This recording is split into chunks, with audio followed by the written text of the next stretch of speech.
अस्सलाम वालेकुम, मैं हूं कलीमुल्ला। आज हम बात करेंगे future of business in Azerbaijan Baku.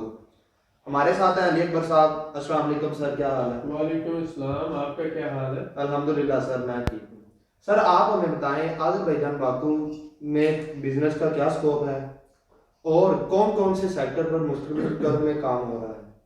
जी कलीमुल्ला, आज का टॉपिक आपका बहुत अच्छा है। जी इसमें हम सर। जो बिज़नेस का स्कोप डिस्कस करने जा रहे हैं कि आज़रबाईजान बाकू में आने वाले वक्त में या मुस्तकबिल करीब में कौन कौन से बिजनेसेस यहाँ पर स्ट्रीमलाइन में है या कौन कौन से बिजनेसेस का स्कोप ज़्यादा है।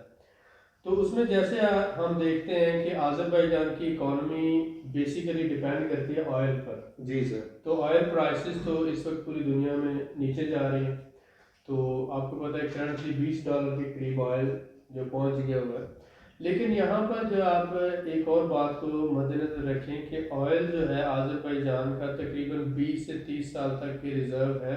लेकिन यहाँ पर नेचुरल गैस जो है उसके तकरीबन 100 साल तक के रिज़र्व मौजूद है।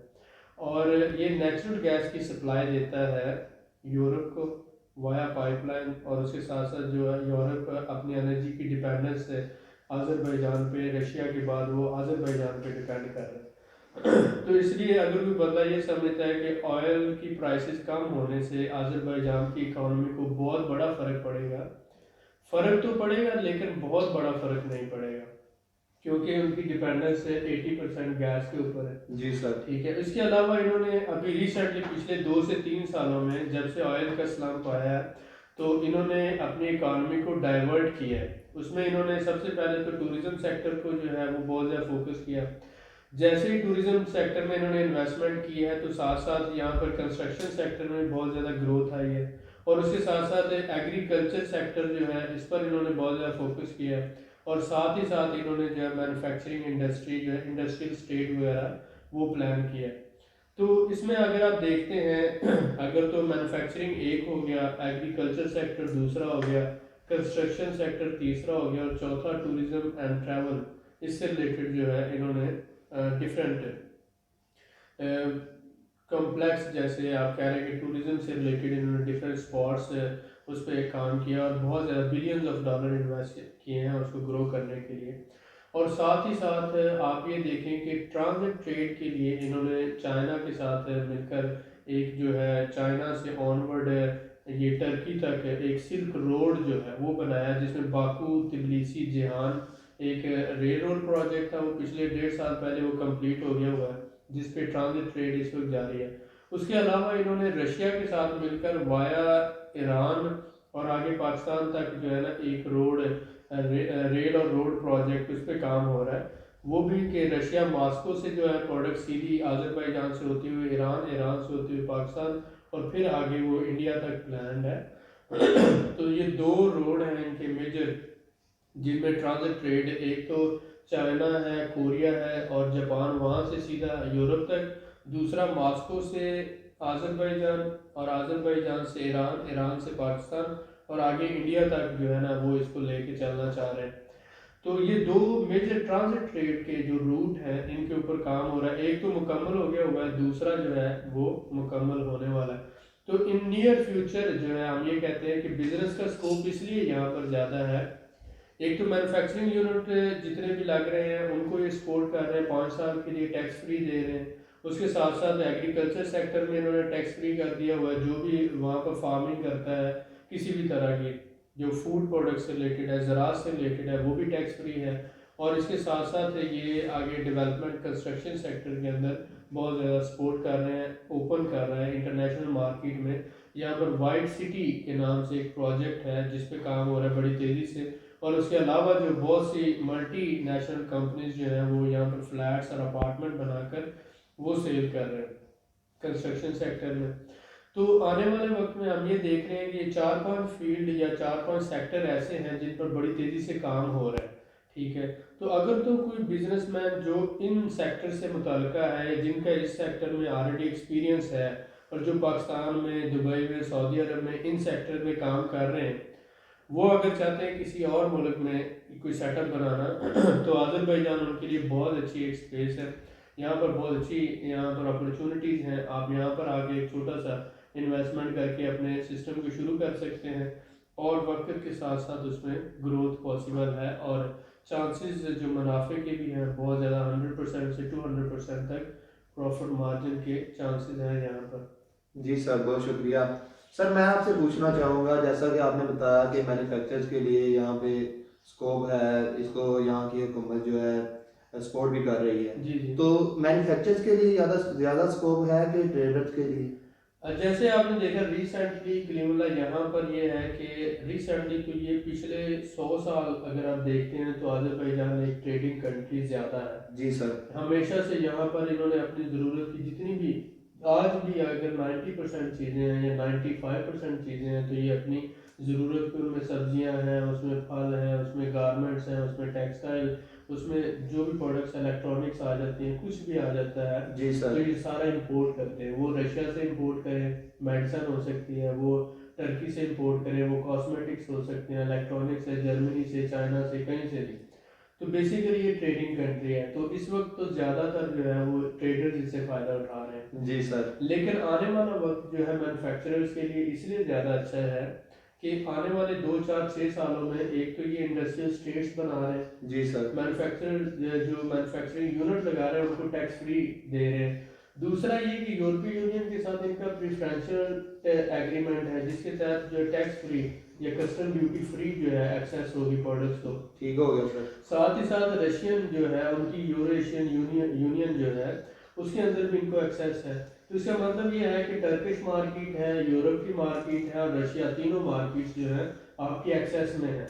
अगर आप यहाँ पर मेड इन आज़रबाईजान कोई भी प्रोडक्ट बनाते हैं तो आप उन तीनों मार्केट को एक्सेस कर सकते हैं। ठीक तो हो गया आने सर। वाले 4 से 5 सालों में हम ये देख रहे हैं यहाँ पर इंडस्ट्री बहुत ज़्यादा ग्रो करेगी, जी सर। और साथ ही साथ वो जो चीज़ यहाँ पे बन रही है उसकी तकरीबन आधी दुनिया तक एक्सेस जो है वो बहुत इजी होगी। अगर आप यहाँ से बनाई हुई चीज़ को चाइना में भेजना चाहेंगे तो क्योंकि चाइना से ये सिल्क रूट के जरिए यहाँ पर आ रही है, जी सर। तो जापान तक भी जाएंगी और इधर यूरोप तक भी जाएंगी। तो आप एक ऐसे ट्रांजिट ट्रेड हब में बैठे हुए हैं और वहीं पर मैन्युफैक्चरिंग कर रहे हैं। आज यहाँ पर ज़मीनें भी सस्ती हैं, आज यहाँ पर लेबर भी सस्ती है, गवर्नमेंट भी आपको सपोर्ट कर रही है। लेकिन जब यहाँ अनसैचुरेशन ख़त्म हो जाएगी, सैचुरेशन हो जाएगी, तब मुश्किल होगा। जी सर। तो इसलिए इन्वेस्टर आने वाले वक्त को देखते हुए इन्वेस्टमेंट करता है और वो प्लान करता है कि जब अभी अपॉर्चुनिटी है उससे फ़ायदा उठाएंगे। जी सर, ऐसा ही है सर। बहुत शुक्रिया सर। सर आप हमें बताएं कि क्या आज़रबाईजान बाकू में कोई इंडस्ट्रियल स्टेट है? जी, आज़रबाईजान बाकू में इस वक्त जो है इनकी अपनी एक छोटी सी, जैसे सुनगाई टेक्नोलॉजी पार्क है एसटी की, वहाँ पर 15-20 इंडस्ट्रीज जो है वो कर रही है। जी वो सर। मेन गवर्नमेंट की जो है एक इंडस्ट्रियल स्टेट है। लेकिन इसके अलावा प्राइवेट सेक्टर के अंदर इन्होंने प्लान किया है कोरिया के साथ मिलके, और उसके लिए प्लॉट असाइन किए हैं, उसके लिए प्रॉपर सारा डिज़ाइन मुकम्मल हो गया हुआ है। कोरियन कंपनीज के साथ मिलकर ये इंडस्ट्रियल स्टेट जो है वो बना रहे हैं। जी तो सर। 3 से 4 इंडस्ट्रियल स्टेट इन्होंने बना ली, और इसके दूसरे शहरों में भी जैसे गांजा है, कुबा है, उसके अलावा लंकारान है और बाकू है, तो दूसरे शहरों में भी ये इंडस्ट्रियल स्टेट बना रहे हैं। बाकू में टैक्स जो है वो 4% है, तो दूसरे शहरों में 2% है। जी तो सर। इसके अलावा आप जैसे देखते हैं कि अभी रिसेंटली 2-3 सालों के अंदर अंदर इस पे सारा काफ़ी हद तक काम हो चुका है। बाकी जो है ऑपरेशनल लेवल पर 2-4 सालों में इंशाल्लाह वो हो जाएगा। तो आने वाले वक्त में बहुत अच्छा इंडस्ट्री का स्कोप है यहाँ पर। जी सर, बहुत शुक्रिया। सर आप हमें ये बताएं कि आज़रबाईजान बाकू की जो इकोनॉमी है वो किस चीज़ पर डिपेंड करती है? जी, इस वक्त आज़रबाईजान बाकू की इकोनॉमी मेनली 98% ऑयल और गैस पे डिपेंड करती है। ठीक हो गया सर। ऑयल जो है इसकी इकोनॉमी का मेजर रोल प्ले कर रहा है, और सारी एक्सपोर्ट्स जो है उस पर डिपेंड करती है। तो 2-3% है वो, अगर आप कह रहे हैं कि यहाँ से एक्सपोर्ट होती हैं फ्रूट्स एंड वेजिटेबल जो रशिया, उसके अलावा बीफ है या गोट है या कुछ चीज़ें। लेकिन ज़्यादातर जो मेजर इकोनॉमी 98% वो ऑयल और गैस दोनों पे डिपेंड कर रही है। जी सर। तो अब जैसे गैस का सेक्टर जो है वो बड़ी तेज़ी से ग्रो हो रहा है, ऑयल प्राइसेस कम हो रही हैं, तो ये अपनी इकोनॉमी को डाइवर्सिफाई कर रहे हैं। साथ ही साथ ये टूरिज्म सेक्टर को ग्रो कर रहे हैं, उसके साथ साथ कंस्ट्रक्शन सेक्टर है, उसके साथ साथ ये एग्रीकल्चर सेक्टर है, और साथ ही मैन्युफैक्चरिंग जो इंडस्ट्रीज वगैरह है उसको फोकस कर रहे हैं। क्योंकि इन्हें भी अंदाज़ा है कि जब ऑयल नहीं होगा या ऑयल बहुत कम प्राइसेस पे होगा तो मुल्क जो है वो नुकसान उठा सकता है। तो ऐसा ही है इसलिए वो सर। इस हवाले से ऑलरेडी प्लान कर रहे हैं और बड़ी तेज़ी से इस पे काम हो रहा है। जी सर, बहुत शुक्रिया। सर जैसा कि हम जानते हैं कि आप काफ़ी अरसे से अज़रबैजान बाकू में हैं, तो आप अपने नज़रिए के मुताबिक हमें बताएं कि आज से 5 साल बाद आप अज़रबैजान को कहाँ देख रहे हैं? जी कलीमुल्लाह, ये बहुत ही अच्छा सवाल है। जी सर। उसमें ये है कि तकरीबन मुझे 11 साल हो गए हैं बाकू अज़रबैजान में। तो मैंने ये देखा, वो दौर भी था कि जब एक विजिट वीज़ा $1000 में लेके बंदा यहाँ पे आता था। जी सर। ठीक है, अब बाद में वो दौर आया कि $25 में आप ई वीज़ा लेकर यहाँ पर आ रहे हैं। ऐसा ही है सर। पहले यहाँ पर बहुत कम लोग आते थे, मतलब 5-10 हज़ार या 20,000 सालाना।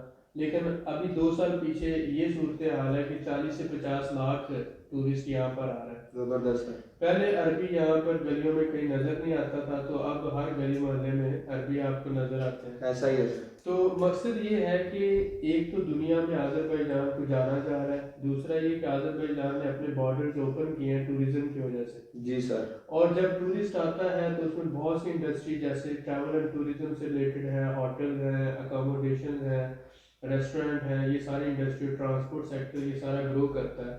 ठीक है, इसी तरह से हम देख रहे हैं कि जैसे जैसे ये इंडस्ट्रियल सेक्टर आगे बढ़ेगा और आने वाले वक्त में जैसे ये रोड प्रोजेक्ट जो है, रोड प्रोजेक्ट जैसे सी पैक पाकिस्तान में है, इस तरह सिल्क रोड यहाँ पर है।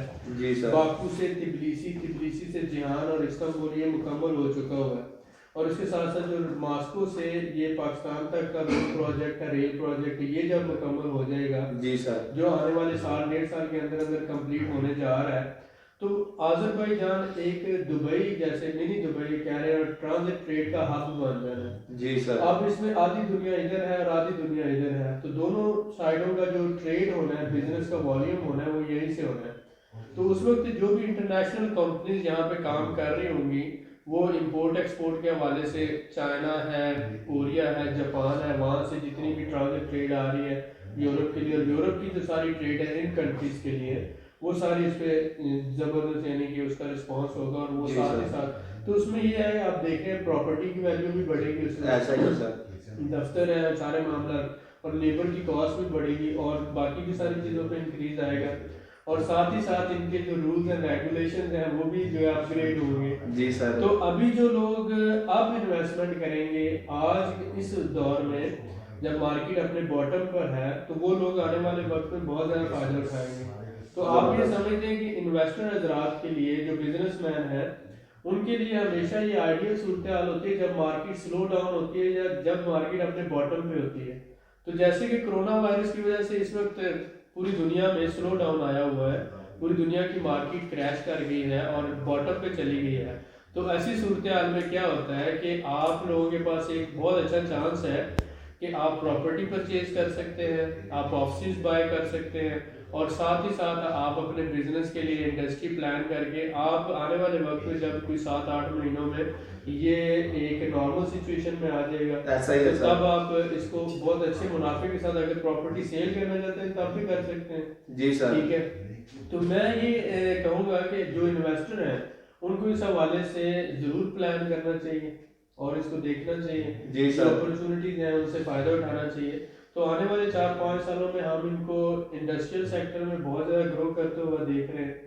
उसके साथ साथ यूरोपीय यूनियन के साथ वीज़ा फ्री और ट्रेड फ्री एग्रीमेंट इनके जो है वो प्रोसेस हो रहे हैं, जैसे जॉर्जिया के और यूक्रेन के हो गए हुए हैं जी सर। यूरोपियन नेबरहुड पॉलिसी के तहत, और रशिया के साथ ट्रेड फ्री हो रहा है, टर्की के साथ ट्रेड फ्री हो रहा है। तो इस तरह से ये सारे जो रीजनल पावर्स हैं उनके साथ जब ये इनके बहुत अच्छे ताल्लुकात होंगे, तो आप ये समझ रहे हैं कि यहाँ पे मेड इन अज़रबैजान जो प्रोडक्ट्स होंगी उनकी डिमांड बहुत ज़्यादा होगी। ऐसा ही है सर, बिल्कुल और ऐसा ही है। टूरिज्म सेक्टर ऑलरेडी ग्रो करके हुआ है, तो हम आने वाले वक्त में ये देख रहे हैं कि बहुत ज़्यादा तरक्की और बहुत ज़्यादा आगे जो है चांसेस ब्राइट देख रहे हैं। जी सर, बहुत शुक्रिया सर। मज़ीद मालूमात मैं चाहूँगा आपसे कि चाइना सिल्क रोड क्या है और बाकू से इस्तांबुल तक ट्रेड हो रही है। जी, चाइना सिल्क रोड ये है कि चाइना से काजाकिस्तान और काजाकिस्तान से आगे ये कैस्पियन सी है, बाकू जो है सी के ऊपर है। जी सर। तो सी पोर्ट इन्होंने एक एलत यहाँ पर कस्बा है, वहाँ पर जो है ना इन्होंने सी पोर्ट बनाई है। ठीक हो बहुत बड़ी सी पोर्ट है, जो शिपमेंट आती है जैसे हमारी कराची बंदरगाह या ग्वादर की बंदरगाह है,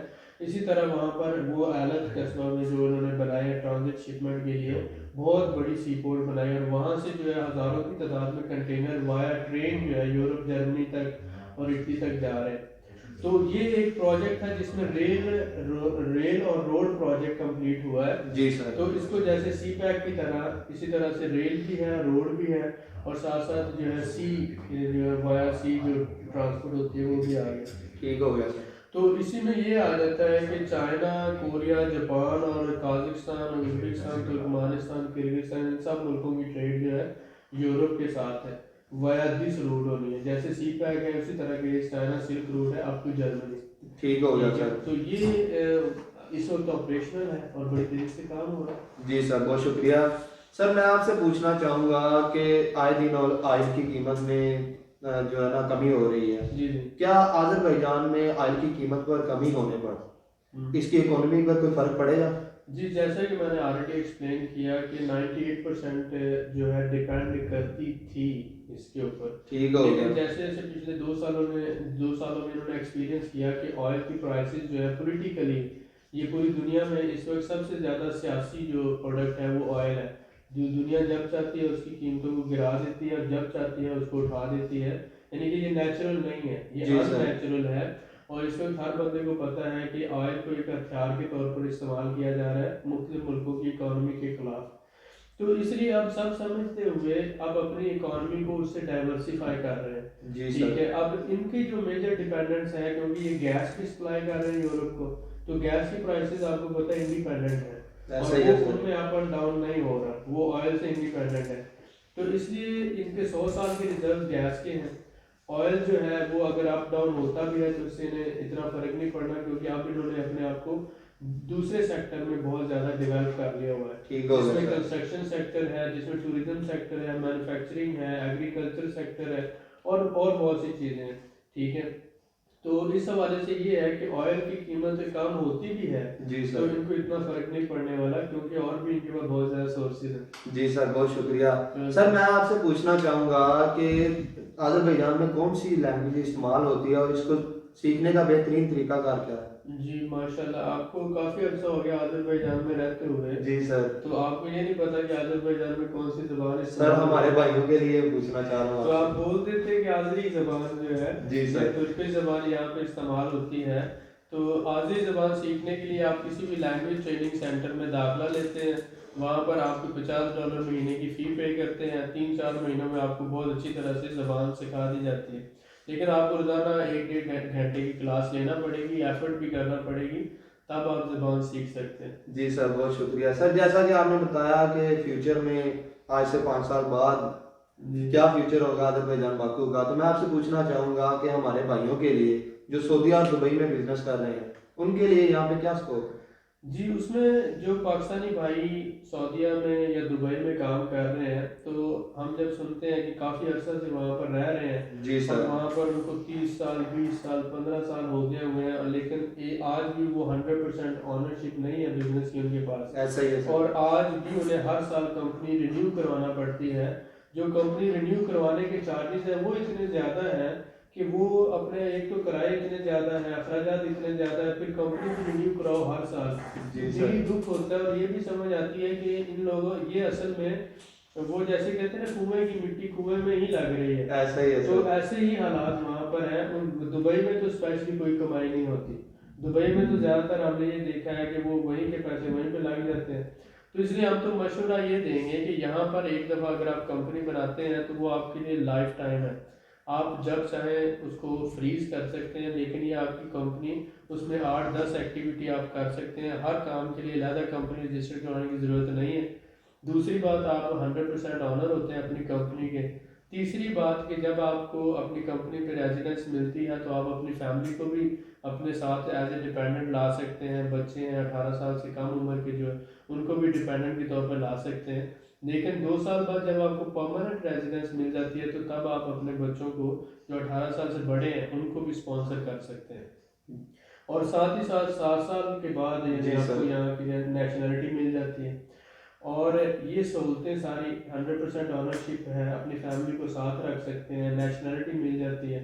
इन सब के अलावा आबो हवा यहाँ की बहुत अच्छी है। और जी सारी सर। बातों को छोड़कर अगर देखें, यहाँ पर आपके साथ गुलामी जैसा रवैया नहीं होता। आपको ये नहीं समझा जाता कि आप गुलाम हैं, यहाँ पर आपको भाई और दोस्त समझा जाता है। और सोसाइटी में आपको इज्जत और प्यार के साथ डील किया जाता है। जी सर। तो ये मेरे ख्याल में बहुत प्लस पॉइंट है। ऐसा ही हमारे है सर। भाइयों के पास अगर कोई अच्छी अमाउंट है 10 12 15 हज़ार डॉलर, तो उन्हें सोचना चाहिए कि वो दुबई सऊदी अरब से हटकर ये एक अच्छी जगह है यहाँ पर इन्वेस्टमेंट करें, अपनी फैमिली का और बच्चों का फ्यूचर सिक्योर करें इस हवाले से। जी सर, बहुत शुक्रिया। मजीद मालूमात के लिए हमारे चैनल को सब्सक्राइब करें, वीडियो को लाइक करें और शेयर करें, बेल आइकन को जरूर प्रेस करें ताकि हमारी अगली वीडियो आपको मिल सके। अल्लाह हाफिज।